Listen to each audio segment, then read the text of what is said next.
예, 신경 발달 장애, 신경에 손상이 생겨서 이렇게 되는 거고요. 여기에 이제 지적 장애, 의사소통 장애, 자폐스럼, 그다음에 주의력 결핍 여러 장애들이 있습니다. 이거는 이제 아동기 들어가기 전에 보통 이렇게 뇌 손상이 되어서 신경이 발달에 이상이 생겨가지고 생기는 질병이고요. 이로 인해 가지고 개인적으로 또 사회생활하는데 공부하는데 직장생활하는데 장애가 생기게 됩니다. 먼저 지적장애라고 하는 거는 이제 염색체 이런데 문제가 돼가지고 선천적으로 그렇게 되거나 아니면 이제 엄마가 임산부가 질병이 있거나 아니면은 뭐 이렇게 뭐 습관 가운데 이렇게 뭐 마약을 했다든가 뭐 이렇게 됐을 경우에 아니면 뭐 교통사고나 아니면 심리적으로 너무 이렇게 아주 쇼킹한 그런 낮은 그런 환경 가운데 있을 때에 이런 것이 원인이 돼서 지적장애가 생깁니다. 대표적인 게 이제 다운 증후군이죠. 그렇죠? 많이 들어보셔서 알죠? 네. 이것도 염색체에 이상 있어서 그런 거고요. 그 누가 이거 먼저 발견했냐 이런 문제는 안 됩니다. 네. 이렇게 아시고 그 다음에 의사소통 장애입니다. 말투, 표현, 의사소통하는데 결함인데 종류가 여러 가지가 있어요. 언어장애, 발화음장애 여러 가지가 있는데 하나하나 보죠. 언어장애는 그냥 이렇게 쭉쭉 읽어보시면 이해가 되시죠? 그죠? 네. 단어, 그 다음에 문법, 그렇게 해가지고 그 글을 이해하고 또 표현하고 하는데 안 되는 거예요. 그래서 언어가 장애가 생깁니다. 그 어휘가 좀 사장님이라든가 윗사람이다 이런 사람들은 보면은요 어휘력이 상당히 풍부합니다. 그죠? 예. 근데 이런 그 언어장애 있는 아이들은 어휘가 상당히 제한되어 있고 한정적입니다. 그리고 단순하고 짧은 말 이렇게 하는 것이죠. 그 다음에 시제가 잘못됐어요. 나는 내일 밥을 먹었다. 맞아 틀려. 틀리죠. 시제가 틀리죠. 그죠? 이런 식으로 표현한다는 것이지. 예. 나는 어제 공원에 갈 것이다. 이거 틀리잖아요. 그죠? 시제가 뭐 이런 식으로 된다. 예. 대화 부적절하게 사용하고 대화 능력에 장애가 있다. 이해하시고요. 그 다음에 여기 이제 파란색을 보세요. 머뭇거리거나 예, 그 단어를 갖다가 잘 모르니까 다른 단어로 대체하거나 그 다음에 말을 할 때 긴장을 하거나 예, 그 다음에 짧은 음절로 된 걸 갖다가 반복하거나 이렇게 유창성이라는 게 뭐야? 유창하게 말을 못하는 거죠. 영어로 플루언트하게 못한다. 말을 더듬증 이런 거라는 것이죠. 예, 아동기에 발병한 유창하게 말을 못하는 말 더듬증 이것도 의사소통 장애의 일환이고 그 다음에 사회적 의사소통 장애 화형론이라고 얘기 들으셨죠? 예. 사회적 환경 가운데에서 사회적 맥락 가운데에서 표현을 잘 못하는 겁니다. 보통 우리가 이제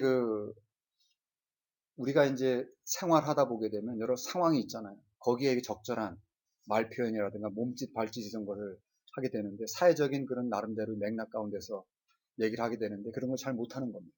예. 사회적 의사소통 장애가 되는 것이죠. 그 다음에 이제 6장에서는 제가 보니까 학습자 시험 보는 사람 입장에서는 공부할 분량을 줄여주는 걸 좋아하는 것 같더라고. 그렇죠? 그래가지고 많이 줄여줬어요. 예. 여기 정신분열 스펙트럼 기타 병식벽 장애인데 여기는 정신분열증만 보도록 하겠습니다. 복잡하잖아, 그지? 여기 보게 되면은 경증, 약한 증세가 있고 강한 증세가 있습니다. 가장 강한 거는 정신분열증, 분열 정동장애가 가장 강한 거고요. 균열형 성격 장애, 약화되니까 뭐가 작은 것 같잖아, 그죠? 예. 그 다음으로 망상, 단기병적 정신분열형 이렇게 됩니다. 다음 중 정신분열 스펙트럼 장애를 갖다가 그 경증, 중증에 따라 가지고 이렇게 나열하는 거 있죠. 이런 거 내볼 수가 있겠죠, 그죠? 정신분열증하고 분열정도에 가장 심한 것이고 가장 약한 거는 분열형. 분열된 게 아니라 분열된 것 같은 이런 뜻이지. 그런 장애가 되겠습니다. 망상장애, 단기장애, 정신분열형 이렇게 그 다음이 정신분열증의 분열정면 이게 가장 중증이 되겠습니다. 그 정상인들에게는 없는데 더 더해져 가지고 나온 증상들이 양성 증상입니다. 정상인들은 쓰지 않는 말을 갖다가 막 더해서 쓰는 게 혼란스러운 언어가 되겠습니다. 그 워드 샐러드는요, 단어를 갖다가 막 단어 말 비빔이라고 그래요. 단어를 막 섞어가지고 이거저 짬뽕식으로 하거나 다른 사람이 말한 걸 그대로 따라하는 게 메아리증이라고 그러는데, 에코음이라고 들어보셨죠? 에코는 메아리, 예. 그대로 따라하는 이런 말들을 하거나, 심하게 혼란된 행동, 목표지향적인 행동을 못하거나, 실리 스마일, 장례식장 가가지고 웃는다든가, 좀 그렇잖아요, 그죠? 예. 부적절한 그런 엉뚱한 행동, 어리석은 웃음이라는 뜻이에요. 실리 스마일 하게 되면. 그 다음에 카타토닉 비헤이브 하면은 이게 뻣뻣하게, 긴장했다는 얘기는 뻣뻣하게 이렇게 강직된 그런 걸 보일 수가 있습니다. 이렇게 혼란스러운 언어라든가 혼란된 행동, 긴장증 행동 이런 거는 정상인들에게 없는 거에 더하기 때문에 양성 증상 이런 게 있고, 또 하나는 정상인에게는 나타나는데 이 사람들에게는 마이너스 없어. 네. 정서적으로 희노애락이 있어야 되는데 그게 둔감해 있어야 되는 건데 없어요. 그러니까 둔마라고 하는 것이죠. 자극에 대한 반응이 둔하고 무표정하고 무감각하다. 정상인들은 말을 하잖아요, 그죠? 말이 없어. 무언어증. 말을 하더라도 간단하고 짧게 이렇게 공허하게. 그 다음에 정상인들은 뭔가 여러분 시험 보려면 그래도 힘들더라도 열심히 해가지고 시험을 잘 보려고 하잖아. 이 사람은 의욕이 없습니다. 무의욕증, 아무런 행동도 하지 않고 사회적인 거에도 무관심하다. 이렇게 음성 증상이 나타난다. 이게 정신분열증. 여기 이제 그 책에는 안 나오는 거지만 제가 더한 것이죠. 여기 보면 취약성 스트레스 모델이 있어요. 정신증이 왜 생기느냐 해서 모델이 있는데, 먼저 생물학적으로 유전자, 그죠? 에 이상이 있거나 뇌신경에 이상이 있을 수가 있고요. 여기에다가 그 심리적인 부모가 양육을 할 때 적절하게 그 양육을 못했다든가, 그 다음에 그 내부 심리적으로 어떤 그 적절한 반응을 못한다든가, 이런 심리 사회적인 요인, 이렇게 생물학적이나 심리 사회적인 자기 거적을 그 사람 내적인 이런 게 있을 수 있고요. 그 다음에 환경적인 스트레스가 있을 수가 있습니다. 그래서 그 호르몬상의 화학물질, 또 이렇게 병균 같은 게 들어와 가지고 이렇게 될 수도 있고요. 그 여기 왼쪽에 건 개인 내적이 있는 거고요. 외적으로 나타난 스트레스라 외적으로 들어온 거예요. 갑자기 누가 이렇게 돌아가셨다든가 지진이 일어났다든가 뭐 이런 거 있잖아요. 환경적인 스트레스 이런 거가 그 정신분열증을 일으키는 정신분열증에 취약하게 만드는 요소가 아닐까 이런 것이죠. 이게 되게 상호작용을 해가지고 그죠? 여기 그 도파민 이게 이제 과다하게 증가하게 되면 너무 적어도 안 되고 너무 많아도 안 돼요. 네. 그 주의를 기울이지 못하거나 자아 기능이 손상되거나 이렇게 돼서 그렇게 해서 정신분열증이 발생한다라고 하는 취약성 스트레스 모델 이런 게 있어요. 이렇게 만든 학자가 이렇게 만든 게 있습니다. 그래서 개인적인 취약성은 생물학적인 것과 심리사회적인 것. 그 다음에 환경에서 주어지는 그죠 외적인 뭐 지진이 났다든가 이런 거, 병균이 들어왔다든가 뭐 이런 거, 뭐 신종플루에 걸렸다든가 뭐 이런 거. 그 다음에 이렇게 하다 보면 이제 몸 내부적으로 도파민이 증가해가지고, 그러니까 정신분열증의 특징이 도파민 증가거든요. 네. 그래서 기능이 손상이 되는 것이죠. 그래서 정신분열증이 발생한다라고 보는 것이 정신분열증 취약성 스트레스 모델입니다. 네, 여기 이제 이게 모델인 그렇고요. 각각 하나씩 보게 되면은 생물학적, 심리적, 사회적이 있는데, 가족 중에 정신분열증이 있으면은 이런 거에 걸릴 확률이 없는 데보다 많다 이런 얘기죠. 그 다음에 뇌의 구조나 기능상에, 구조라고 하는 건 그 안에 뭐가 문제가 있는 거고요. 구조는 이상이 없는데 뭐가 그 안에 뭐가 잘 못 돌아간다. 기능상에 이상이 있을 수가 있는 것이죠. 그래서 기능상에 이런 거는 옛날에는 잘 몰랐죠. 몰랐는데 요즘 이제 MRI 같은 거 찍으면은 피가 이렇게 돌아다니고 이렇게 하는 걸 통해서 정상적으로 돌아가지 않는다. 이런 걸 통해서 확인해 나갈 수가 있습니다. 그 다음에 도파민 과다 얘기했죠. 그죠? 도파민이 과다해가 정신분열증이 걸리면 어떻게 돼야 돼? 정신분열증 줄이려면 도파민 좀 줄여지게 하면 되겠죠. 이렇게 해서 약을 줍니다, 사실은. 예. 그래서 내 주위에도 그런 애가 있는데 약을 꾸준히 먹으라고 그래요. 안 먹으면 또 이상한 게 있을 수가 있으니까. 출생 전후에, 아기가 태어나기 전후에 엄마 아빠가 잘해야지. 그러니까 감염이 됐다든가, 그죠? 영양 실제에 걸렸다든가, 아니면 산소가 그때 들어갈 때 안 들어갔다든가, 이런 식으로 돼서 그럴 수가 있습니다. 그래도 뭐 요즘에는 우리 때만 해더라도 저기 집에서 아기 낳고 그런 적도 있었죠, 그죠? 음. 아니 저희 동네에 실제로 그랬거든요. 시골이니까. 근데 요즘엔 다 병원에서 낳죠, 그죠? 그러니까 웬만해서는 환경은 상당히 좋아졌다고 볼 수가 있죠. 심리적으로 여기 정신분석과 인지적인 입장 두 가지가 있습니다. 정신분석은 항상 그 자아에 대해서 얘기를 하죠, 그죠? 제가 이전에 뭐 원초와 자아, 초자아 기억나시죠, 그죠? 원초와는 쾌락의 원리, 그 다음에 초자아는 당위성 원리, 그 다음에 자아는 뭐예요? 현실 원리, 그죠? 그런 욕구나 이런 걸 현실적으로 적절하게 표출할 수 있도록 도와주는 게 이제 자아인데, 그 기능이 떨어졌을 때 이 정신분열증이 생긴다, 이런 얘기를 하는 거고요. 그 다음에 그 욕구나 이런 것들을 갖다가 현실에 잘 적응할 수 있도록 스스로 방어해주는 메커니즘, 그게 방어기제라고 그랬거든요. 그게 제대로 안 돌아갈 때 이런 거죠. 미숙한 방어 이런 걸 할 때 이렇게 해서 이제 정신분열증이 생긴다고 보는 게 정신분열 분석적 입장, 정신역동적 입장 이렇게 되겠고요. 그 다음에 인지라고 하는 건 생각이에요, 생각. 생각이 잘못해서 그렇다 이거지. 보게 되면은 부적절한 정보를 갖다가 잘 컨트롤해서 비논리적으로 와야 되는. 예를 들어서 나는 모든 학점을 갖다 A 플러스 맞아야 돼. 아, 그럼 좋지만 언제나 항상 이런 걸 하게 되면 힘들죠, 그죠? 현실적으로 받아들이지 못하고 이렇게 하게 될 때 문제가 생길 수가 있습니다. 가족 관계에서 여기 이중구속 이론 얘기 나옵니다. 이중구속 이론이 뭐예요? 여기 보면 야, 편하게 돼, 편하게 돼, 편하게 이렇게 얘기를 하면서도 눈도 안 마주쳐. 편하질 않죠, 그죠? 네. 밥 좀 열심히 먹고 다녀 하면서 밥을 안 해줘. 이게 이중구속이야. 알겠습니까? 그러니까 나보고 어떻게 하라고. 그러니까 정신이 분열 안 되면 이상하지. 그지? 네, 이렇게. 그러니까 부모가 상반되거나 모호하게 의사소통하지 말고 어떤 원칙을 정해가지고 잘못했을 때는 처벌을 명확하게 하고, 그죠?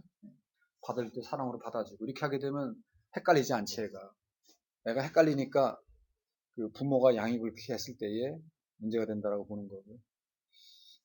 그 다음에 가족의 갈등이 많으면 분노가 나서 재발이 되는 경우가 많고, 그 다음에 그 부부관계도 참 중요하죠, 그죠? 네. 그 어떤 사람은 자식을 잘해주려면은 자식을 잘해주기보다는 제가 보면 배우자를 잘해줘야 됩니다. 그러면 자식이 보고 배웁니다. 알겠습니까? 그러니까 엄마가 아빠를 갖다 핀잔 안 주고 이렇게 못되게 하잖아요. 애가 그럼 뭘 배우겠어요? 나는 남편은 별로고 난 너밖에 없어. 그러면 안 된다고. 남편하고 이렇게 친하게 되면 자녀가 온전하게 되는 것이지. 제가 요즘에는 좀 뉴스가 이렇게 섬뜩섬뜩한 게 많아. 너무 좀 그래요. 그러니까 노모, 그러니까 아버지는 없고 엄마만 있는데 식사하다가 47세 된 동생이 50 몇 세 된 형을 갖다가, 그게 너무 좀 그렇지 않아? 밥 먹는데 형이 그냥 잔소리하고 야마너 똑바로 해 뭐 그랬다고 막 형을 갖다 막 죽었어. 이런 걸 보니까 좀 너무 안타까운 그런 장면들이 많죠. 가족, 네. 그렇게 그런 거를 많이 그 가족 관계 가운데 겪게 되면은 사실 그런 걸 많이 겪다 보면은 정신적으로 이렇게 분열될 수도 있을 것 같아요. 제가 보기에. 음. 제가 아는 친구는 고등학교 때 공부를 엄청 잘했거든요. 아니, 옛날에는 이제 고등학교 나와가지고, 상고 나와가지고 은행원 되는 게 최고였단 말이에요.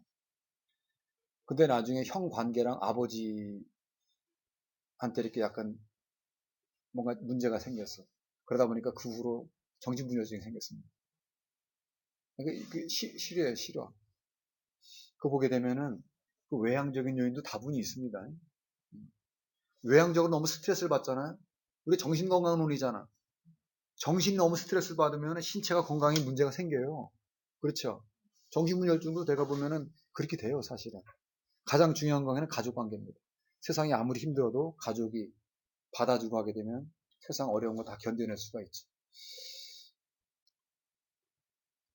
여기 이제 사회환경 요인, 이 정신분열증 환자가 상류층에 많아요? 하류층에 많아요?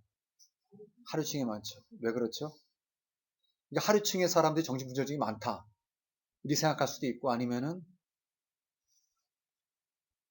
옛날에는 좀 하류층은 아니고 중산층 정도 됐다가 병이 발병이 됐어. 그럼 사회생활을 제대로 못하잖아. 돈을 못 벌잖아. 그러니까 하류층으로 전락하겠죠. 그렇게 될 수도 있다.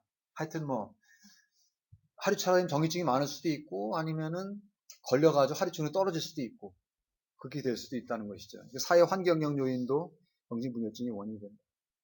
미국 같은 데 가게 되면은 그 마약 뭐 이런 거 있잖아요. 슬럼가라고 들어보셨죠? 슬럼가? 그 저기 그 거기는 미국 같은 데는 밤에 차 없으면 못 다닙니다. 위험해서. 네. 그 저기 그 약간 그런 하류 그런 중에 제가 이제 사회학을 가르칠 때도 보니까 사회학을 가르칠 때 보니까 이런 증상 이런 것들 많이 얘기를 하더라고요. 그 다음에 이제 양극성 장애 보겠습니다. 이게 헷갈릴 수도 있는데 양극성이 뭐예요? 양극, 북극, 남극 있던 양쪽 끝 이런 것이죠. 아주 기쁘거나 아주 슬프거나, 그지? 극단적인 것이죠. 네. 또 이런 건 내가 문제 내기 편하지 않아? 양극성 장애 1, 양극성 장애 2 이렇게 맞는 것은 틀리는 것은 이거 물어볼 수가 있지. 네. 양극성 장애 1과 2의 차이를 알아두세요. 네. 네. 여기 이제 그 그림 이런 게 양극성이란 얘기는 뭐냐면은 여기 이제 아주 우울하거나 아주 그 기고만장해가지고 하거나 이 두 가지 있을 수 있고, 그죠? 네. 약간 이 정상외과, 이 파란색 정상외과 올 수가 있거든요. 아니, 우리들도 기쁘고 슬플 때가 있고 그렇잖아, 그지? 점수 잘 맞으면 기분이 올라가잖아. 약간 못 맞으면은 그렇다고 여러분이 이렇게 밑으로 떨어지지 않잖아.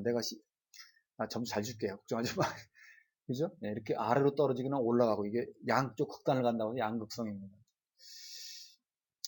일형 양극성 장애는요, 여기 조증만 가지고도 양극성이라고 그래요. 이게 조증이 여기 올라가야 돼요. 알겠어요?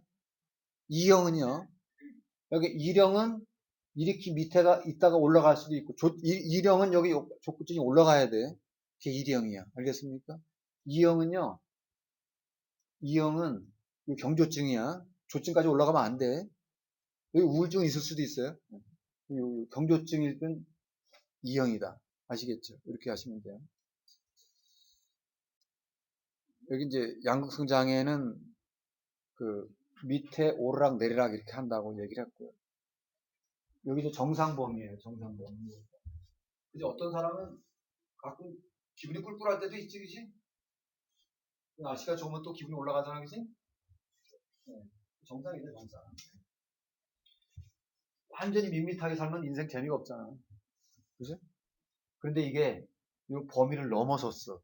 이게 장애, 밑으로 우울증, 조증 상태, 오르락내리락 한다. 조증 상태는 상당히 들뜬 그런 상태고요. 네. 대단하다고 느끼죠. 네. 우울증은 무기력하고 아까 학습 된 무기력 형태로 생각하는 거야. 네. 자신감이 사라지고 불면증이 시달린다. 저도 우울증이 있었을까요? 없었을까요? 없었어. 있었으면 좋겠어. 아니요. 저도 우울이 많이 꽉 차 있을 때가 있었던 것 같아요. 제가 재수했거든요. 재수할 때. 상당히 인생에 부정적으로만 보이더라고. 세상이. 지나고 나니까 아무것도 아니야. 인생이라고 하는 거는. 예. 여기 정서적으로 양극성 장애는 기분이 아주 들뜬, 고양된 상태. 그 다음에 안절부절하고 뭐 이렇게 정서적으로 그럴 수가 있고요. 주위에서 누가 한마디 뭐 했다고 그래가지고 완전히 잘못 들어갈 수가 있죠. 이게 좀 무섭더라고, 어떤 사람들은. 말 한마디, 그 별거 아니잖아, 그지? 그것 때문에 사람 살고 죽고 또 그런 경우 많아. 아까 그 가족 동생이 형이 뭐 핀잔 한 번 줬다고. 핀잔 줄 수도 있지, 형이. 그죠? 정서적으로. 그 다음에 인지적으로 생각이, 이건 감정이건 생각이에요, 인지적인 거는. 생각이 과대망상, 사고 비약, 이렇게 나타나는 것입니다. 그 생각상의 문제가 이제 인지, 감정상의 문제가 이제 정서, 이렇게 되는 거고요. 이런 장애가 나타나는 거고. 그 다음에 동기, 어, 동기력 이런 얘기를 하는 것입니다. 그래서 의욕 이런 거라고 보겠죠. 무엇이든지 할 수 있을 것 같은 그런 거가 되는 것이죠. 종교적으로 이렇게 광적인 이런 것들도 사실 문제입니다. 이게. 그죠? 이런 것들도 그 양성 장애 이런 증상이 나타날 수도 있고. 그 다음에 신체 증상으로는 지나치게 활동 의욕으로 욕구가 감소될 수도 있다. 그런 것이죠. 제가 보기에 그 저기 핸델이 그 고전주의 음악 바하 핸델 있잖아요. 핸델이 그 메시아 있잖아요. 핸델이 메시아 할렐루야 그런 거 있잖아요. 그게 21일 만에 만들었대. 근데 그 사람 근데 21일 하거나 그 다음에 초연하고서 죽었어요. 거의 잠을 안 자가지고 그냥 그냥 흥분한 상태에서 그냥 그걸 갖다 막 쓴 거죠. 근데 제가 보니까 여담이지만 위대한 그 음악이나 글을 쓴 사람은 당대에는 엄청 힘들게 살았더라고. 그 모차르트, 핸델, 그죠? 슈만, 이런 사람들 다 이렇게 고호 있죠? 고호 음악가 아니 미술가, 화가 그런 사람들도 이렇게 자기 귀 자르고 막 그랬잖아요. 정신분열증 네. 하여튼 지나친 활동 의욕으로 이렇게 숨은 욕구가 감소될 수 있다. 거죠. 양성 장애 1 보겠습니다. 이거는 일하고 이일을 갖다 구분하는 문제를 내가 낼 수 있겠죠, 그죠? 이건 많이 올라갔고 이건 적게 올랐잖아. 적게 올라갔으면 이게 2야, 2. 이렇게 기억하세요. 알겠죠? 네. 여기 그 우울사파 같은 거는 있어야 된다는 것이죠, 이렇게. 제가 보니까 1, 2 제일 구분은 조증의 그런 그 크기 요거에 따라서 구분을 합니다. 알겠죠? 1. 여기 보면은 그죠? 여기 2잖아요. 그죠? 여기 울 같은 게 여기서는 더 약하죠. 그죠? 그러니까 순환성 장애는 깊게 내려가는 이런 거 없다는 거예요. 그죠? 여기 그림 알겠죠? 여기 그림으로 보시면 되겠네요. 여기 조증이 높을 때 이거는 1형, 경조증일 때 2형 이해가 되셨죠? 예. 그다음에 3형은 여기 요 범위 내에서 조증도 요보다 좀 약하죠, 그죠? 우울면에서는 약하잖아요, 그죠? 그런 형태라는 것이지. 이렇게 되면 가벼운 양극성 장애 의 형태, 가벼운 증상이라고 보면 되죠. 예. 그다음에 불안장애 보겠습니다. 불안장애는 뭐 불안한 건 불안한 거지. 불안은 뭐야? 평안하지 않은 게 불안이지, 그지? 마음이 편하지 않고 조마하고 뭐 이런 거. 그 불안한 게 뭐냐? 생각상에서 이렇게 생각을 하다 보게 되면 고통을 느끼는 인지적인 생리적인 불안하게 되면 어떻게 돼요? 여러분 면접하기 전에 막 손 떨리고 막 그 땀나고 그러죠? 그게 생리적인 상태죠, 그죠? 네, 그게 되는 것입니다. 혈압이 올라가고 교감신경계가 이렇게 막 활성화되는 그런 상태가 되겠습니다. 불안할 때 행동적인 요소, 얼굴이 굳어지거나 안절부절하거나 뭐 이렇게 되는 그런 거로 인해 가지고 생리적인 그런 게 나타날 수 있죠, 그죠?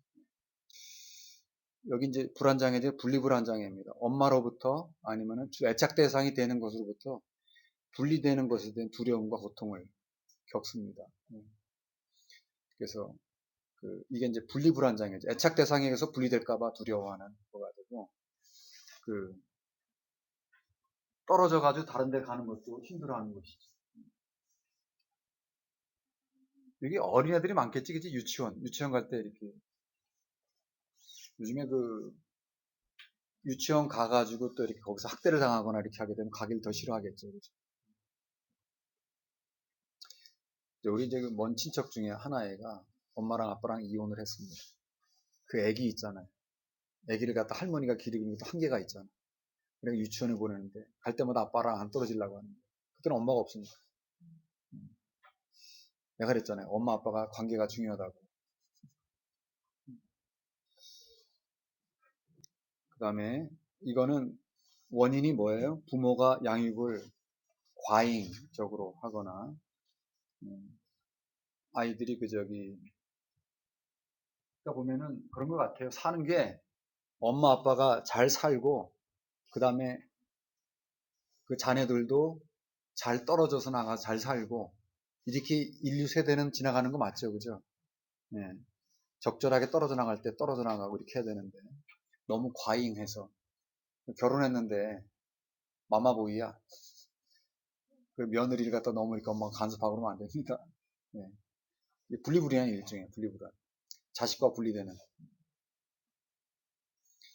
예, 여기 이제 치료 이런 거 한번 보시고요. 선택적 함구증. 함구한다는 얘기는 입을 막는다는 얘기죠. 입을 막는데 선택적으로 한다는 얘기지. 말은 할 수가 있어. 몸에 이상 있는 게 아니야. 언어 사용을 할 수도 있어요. 근데 특정한 상황에서 말을 안 해버리네. 특정한 상황, 그때는 이제 말 안 하는 거로 선택을 하는 것이죠. 선택적 함구증입니다. 특정한 상황 하에서 학교 친척 친구에게 말을 하지 않는 그런.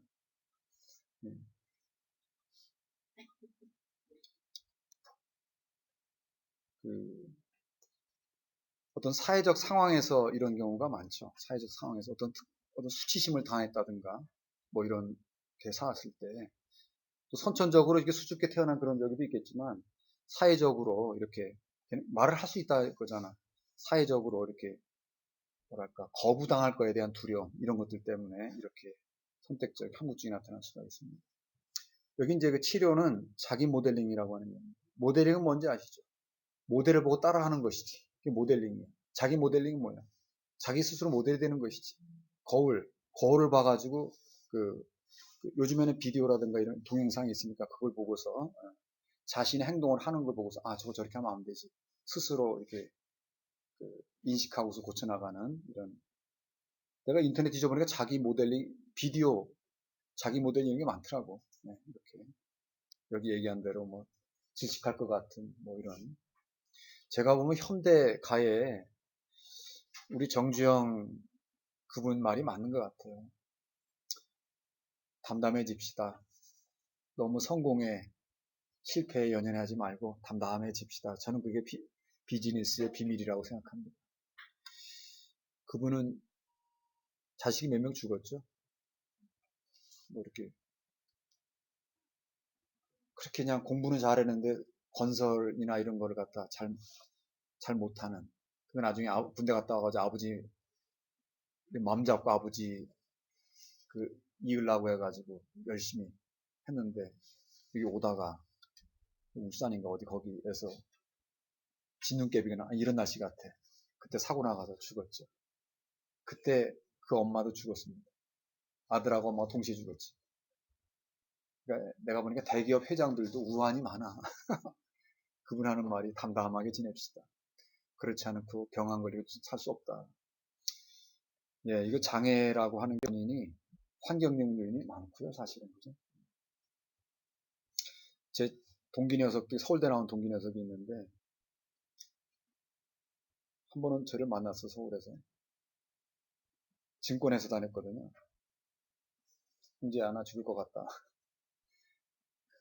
하루에 에쿠스 하나 벌었는데 에쿠스 두 대가 날라가냐. 돈이 그냥. 그렇죠, 그죠?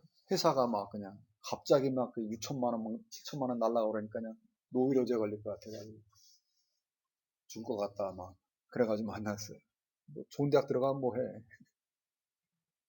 아, 이거 보니까는 머리도 그냥 막 그냥 지금은 좀 괜찮은데 그런 걸 보게 됐어요.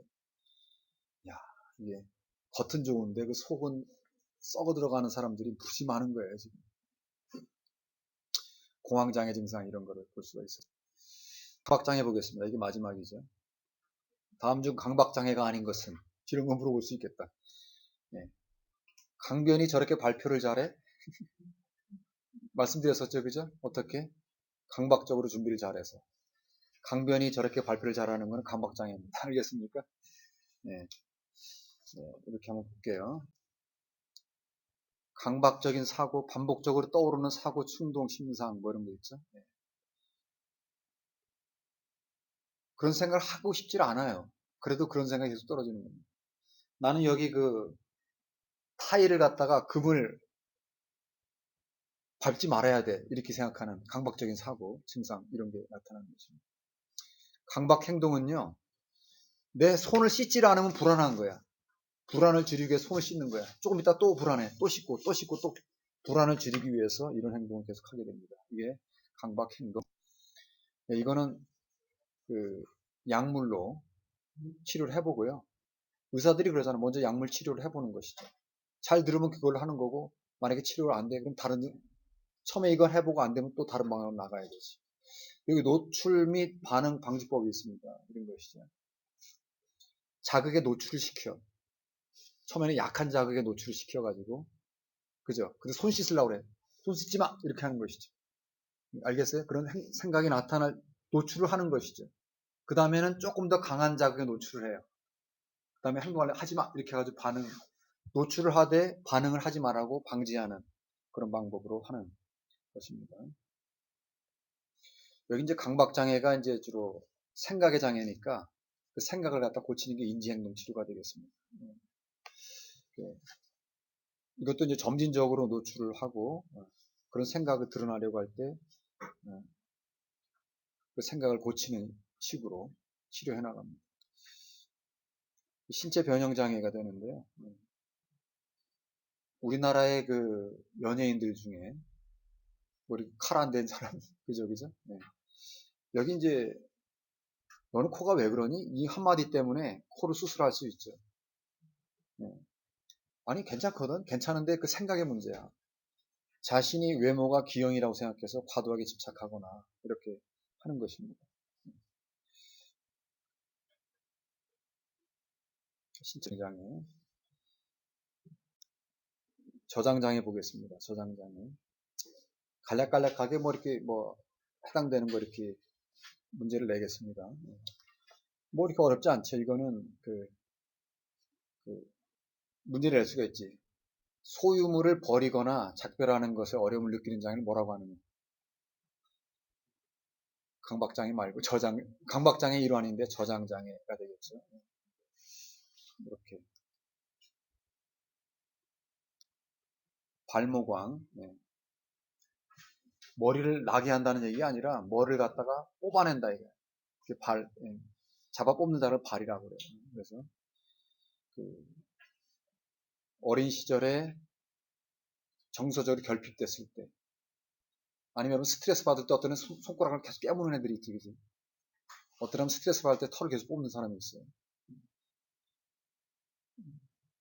이럴 때는 아까 자기 감시법이 있었죠, 그죠? 자기 관찰법.